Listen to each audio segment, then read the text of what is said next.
এদিনৰ ব্যৱধানত আন এক শোকাবহ পথ দুৰ্ঘটনা 13 জনে হেৰুৱালে প্ৰাণ 20 জন আহত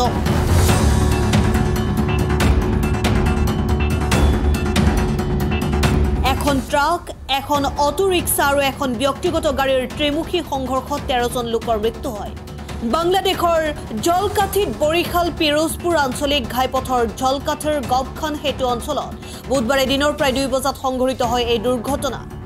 জলকাঠৰ আৰক্ষী অধীক্ষক মোহাম্মদ আফৰুজুল হক টুটুলে এই কথা নিশ্চিত কৰিছে ইফালে তথ্য লাভ কৰাৰ লগে লগে অগ্নি নিৰ্বাপক বাহিনী আৰক্ষী আৰু স্থানীয় লোকে উদ্ধাৰ কাৰ্য আৰম্ভ কৰে স্থানীয় সূত্ৰৰ মতে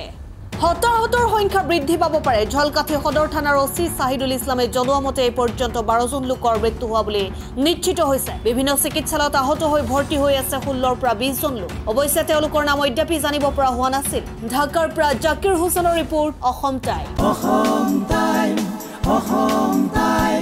ৰাইজৰ কণ্ঠ অসম টাইম